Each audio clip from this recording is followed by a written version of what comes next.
Many months ago, in passing, I said, cancel Disney Plus at the end of a video, and it was unscripted. And I'm pretty sure it was during my Acolyte coverage. Star Wars The Acolyte was actually my catalyst to start making content on this channel. See, like many, I was just a quiet consumer. I would watch Star Wars and Marvel and Disney movies, and I'd complain about how awful they were, but I didn't have a following or an audience to speak to. And then The Acolyte happened. And I hated that show so much that I put on a dollar store wizard outfit and started making videos. In all my years of making content, I never wanted to do this long-form video thing or the YouTube thing, the scripting your videos and learning how to do sensory overload editing. But that was before The Acolyte. And so a catchphrase for this channel has remained, even well past Acolyte discussions. Cancel Disney Plus. So here are 5 good reasons why you should cancel Disney Plus. Let's go! Hello friends and welcome to The Pondering. I am the real-life fake wizard. If this video brings you any value at all, consider subscribing to the channel. And if it doesn't bring you any value, hit the little dislike button. That actually helps. You know, back in 2019, Disney CEO Bob Iger published a book discussing all his greatest accomplishments. At the time, he was retiring from Disney and was allegedly getting ready to run for political office. But then the panda virus happened and Disney fell apart. To this day, Disney's future is still on the rocks, having had an awful box office year in 2023. They bounced back in 2024, but things don't look so promising right now here in 2025. Now, in this book, he reveals a lot. I'd say he actually revealed too much. Probably way too much, because there were a lot of things he thought that would happen that never happened. Iger described that he believed the future of Disney was based in 3 things: making high-quality branded content, investing in new technology, and growing globally.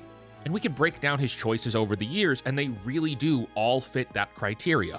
All the franchise and company acquisitions, all the investments into foreign markets, and then, of course, talk about new technology. He's not talking about the Disney parks per se, he's talking about Disney Plus, the ultimate new technology. And even in the book, he'd go on to say that building Disney Plus was part of his more or less endgame, and that it would take some time before it would be successful. Quote, "It would take some time before success would be measured in profits. First, it would be measured in subscribers. We wanted the service to be accessible to as many people as possible around the world. And we had settled on a price that we estimated would bring in somewhere between 60 and 90 million subscribers in the first 5 years. So that was the metric of success back in 2019. And that's not to say at all that his autobiography would be defined as fact or etched in stone. He also said Star Wars was supposed to get a movie every 2 years. Like, forever. And we haven't gotten a film in 5 years that hit theaters. Yub nub, am I right? Okay, and I can hear you already. Just get to the 5 reasons, and I promise I'm getting there.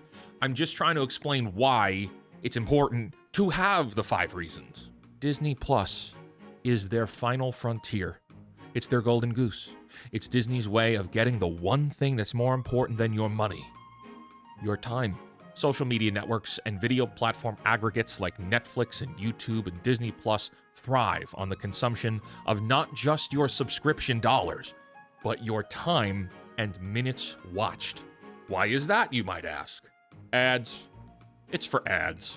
And sure, Disney Plus didn't launch with ads, but that was always going to be where they went. Look, with any of these streaming platforms, there is only so many people who can sign up for the platform. And once the platform reaches a peak with subscribers, how else is the platform going to financially grow? This is a publicly traded company. You must continue to show financial growth. And that's where the advertisements come in. We actually learned about this years ago on Facebook, of all places. In 2018, Facebook hit a peak where they were all around the world, and then investors realized, oh, almost all the people on the planet who can join the platform are already on Facebook, or they're never going to join Facebook. Interesting. That means these online platforms have a limit for how many people that can join. It's not like gigabyte limit or server space. You could just run out of people on the planet. So you look at Disney Plus, and it's starting to see that subscriber growth is beginning to cap out, meaning they're starting to hit the plateau for how many people can join or even want to join Disney Plus. It's a little different from Facebook, certainly. Facebook is free, Disney Plus is not. And Disney Plus doesn't exactly appeal to everyone. Even Netflix is more generalized for content than Disney Plus is. It's part of the reason why they needed to acquire Hulu. So the funnel for subscriber growth is already smaller if you're Disney Plus. This is why we continue to see the price of Disney Plus increasing. Every 6 months, every 8 months, oh, the Disney price went up again. They're doing this for a few reasons. 1, it's to make more money, sure, obviously.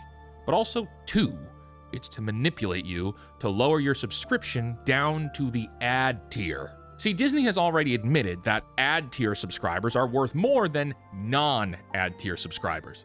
If you watch ads, you're worth more to the company. And when we look at their reporting, after all these years of increasing the price, 37% of all United States users opt for the ad tier, but across the board, globally, 30% of all global users opt for the ad tier. It's a good percentage of people, considering everyone was at 0% of ads just 5 years ago, because there were none.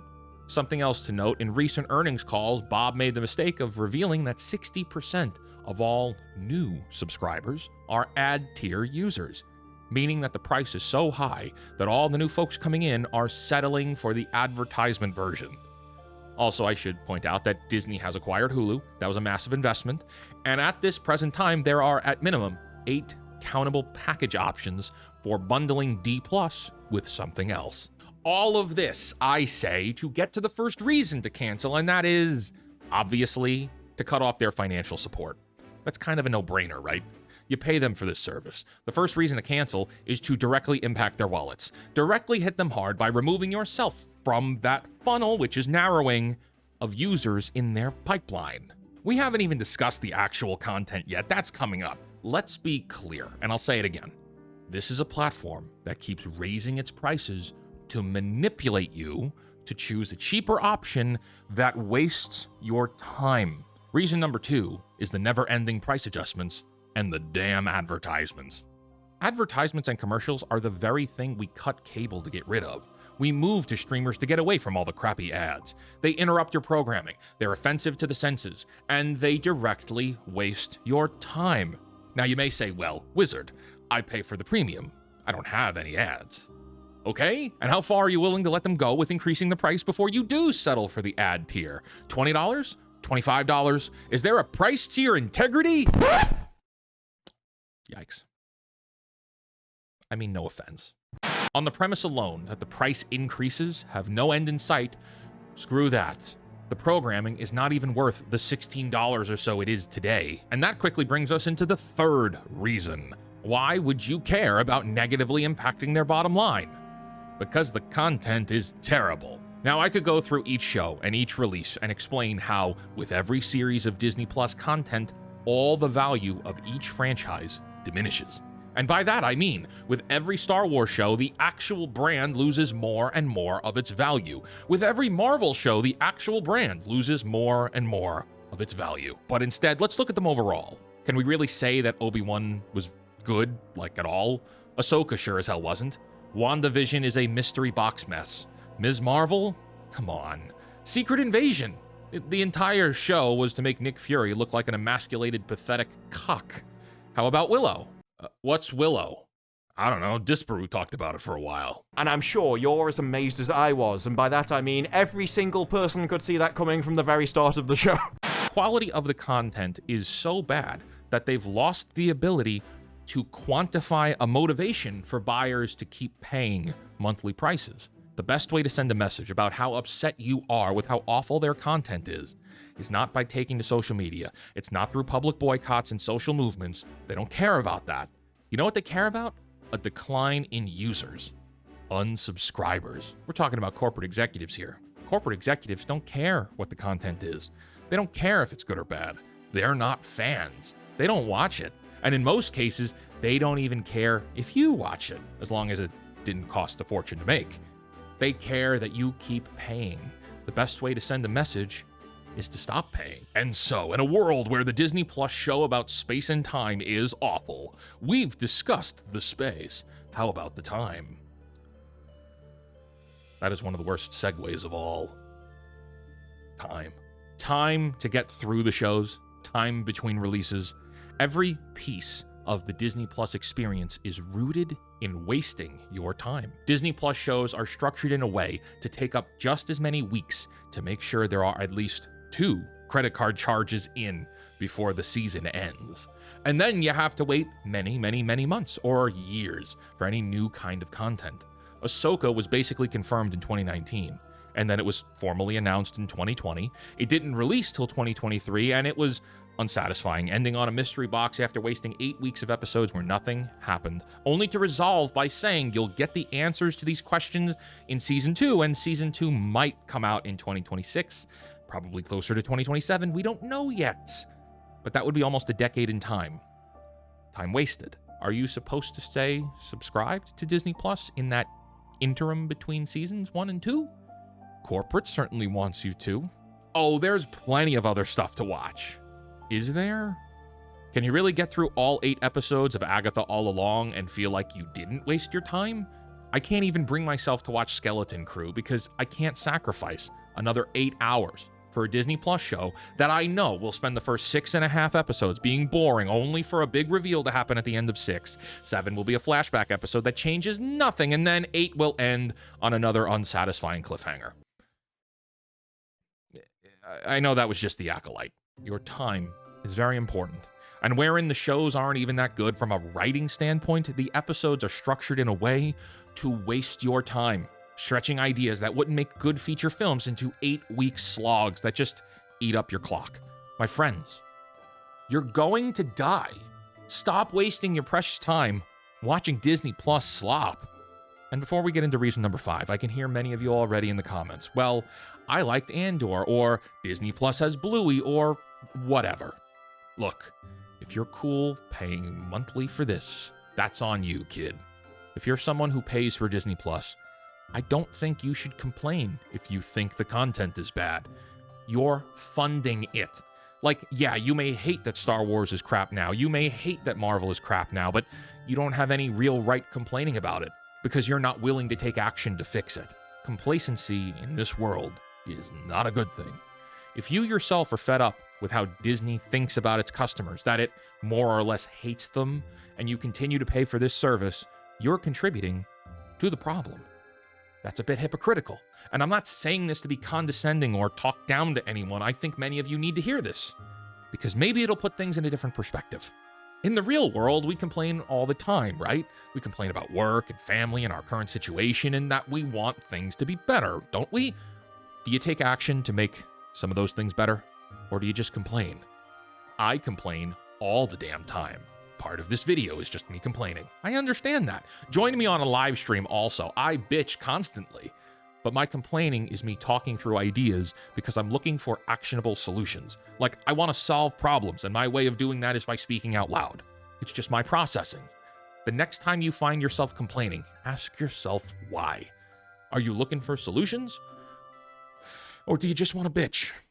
The 5th and most important reason to cancel your Disney Plus membership is a culmination of all these reasons, but isolating a direct message to Bob Iger, the board of directors, the story groups, the managers, the marketing executives, the journalists, the access media outlets, the shills, the normies, and everyone else in between, that you want to see Disney fail. Now, lots of people can't handle a negative idea like that, or my phrasing, or even the thought of Disney failing, but let's look back on that Bob Iger book. He admits that Disney Plus is his endgame. They're paying billions of dollars for content and hosting and upkeep, and over the last decade or so, Disney has made it their practice to insult, belittle, and borderline extort their customers. The company is not morally good even though they pretend to be. They tell their loyal fans and loyal customers that they're not welcome anymore because of their identities, beliefs, or what they look and sound like. Corporate managers and directors are on record saying heinous, offensive, racist, and discriminatory things about employees and customers. This company doesn't like you. You may love them. You may go to Disney World every year.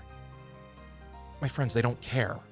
And they've admitted that Disney Plus is their final frontier. It's their big kahuna.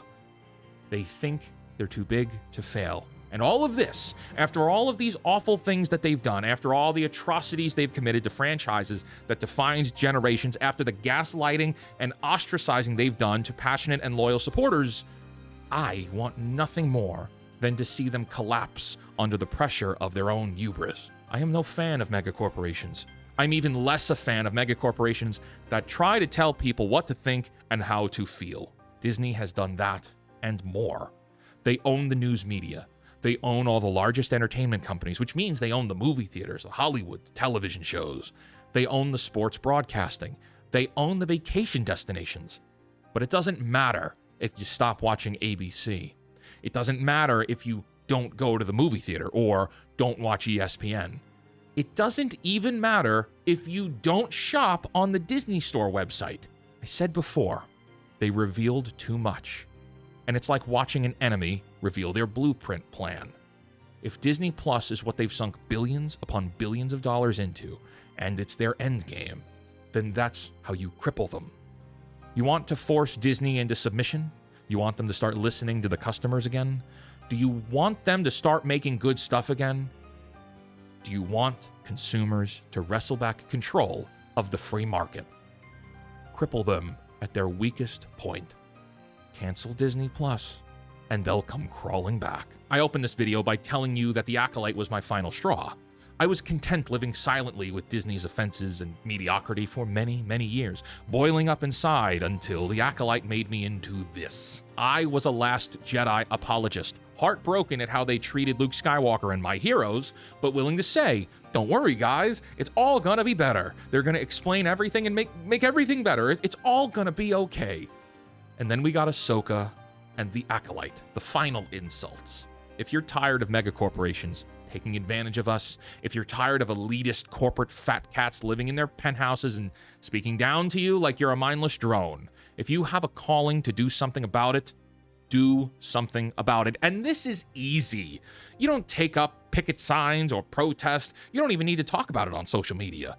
You just stop being a mindless consumer and reject the system that we're all hooked into. Wake up and take back control.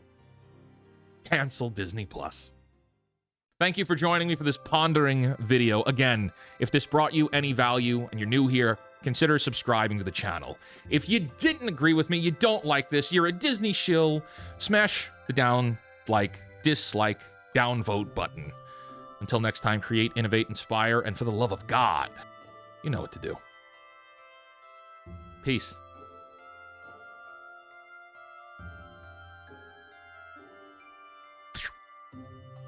Spider-Man. All right, let's go. That's it. I'm done.